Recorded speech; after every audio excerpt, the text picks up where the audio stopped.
এই মুহূর্তে সব করতে বড় খবর ভাই, আপনারা জানেন আজকে 15 আগস্ট ৭৯তম স্বাধীনতা দিবস আজকে।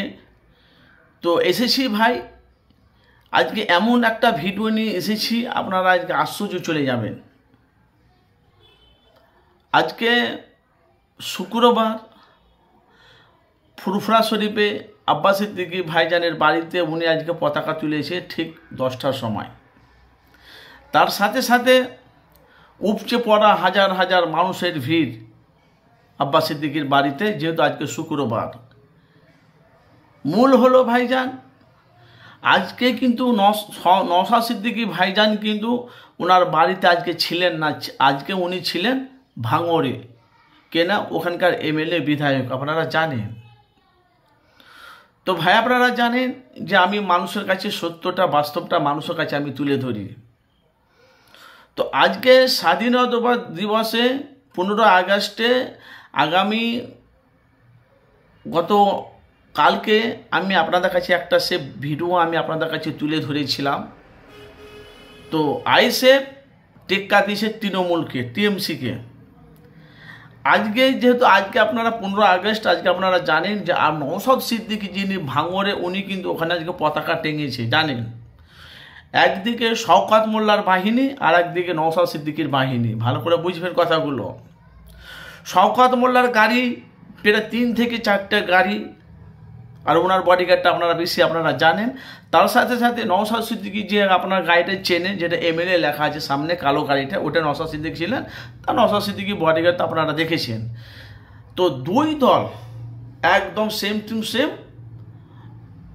পলির হাট যেটা বুঝে, ওইখানে বিশাল বড় ওখানে আজকে মানে একটা সভা ছিল। তো সেইখানে নওশাদ সিদ্দিকীও আসছে গাড়ি নিয়ে, আর শওকত মোল্লা আসছে। দুই একদম স্টেট আলাদা হয়েছে, কিন্তু একদম পুরো টেক্কাটেকি সুমুখে, একদম কাছাকাছি। এই নওশাদ সিদ্দিকী যাচ্ছে, আর এই যাচ্ছে শওকত মোল্লা। ওদিকে নওশাদ সিদ্দিকীর বাহিনী, এদিকে শওকত মোল্লার বাহিনী। তো দুই দল দেখে সেই দৃশ্যগুলি আমি দেখছি ভাই, আশ্চর্য চলে যাচ্ছি। এবার আপনাদের কাছে মূল আলোচনা করব, একটু মনোযোগ দিয়ে কথাগুলো শুনবেন। আপনারা জানেন যে ক্যানিংয়ের ওখানকার রাজত্ব শওকত মোল্লার ক্যানিংয়ে, আপনারা জানেন। সে ভাঙড়কে কিন্তু দখল করতে চাইছে শওকত মোল্লা, যেহেতু আমরা সোশ্যাল মিডিয়ায় দেখতে পাচ্ছি। আর নওশাদ সিদ্দিকী উনি বলছে মেন লড়াই হলো ওদের মাথার সাথে, তার মানে মুখ্যমন্ত্রীর সাথে সরাসরি। তো ওইখানে ভাই দেখতে পাচ্ছি যেরকম নওশাদ সিদ্দিকী যেমন সেনাবাহিনী, তার সাথে সাথে শওকত মোল্লারও সেনাবাহিনী। ভাই মাথা খারাপ হয়ে যাবে, এত মানুষের ফলোয়ার।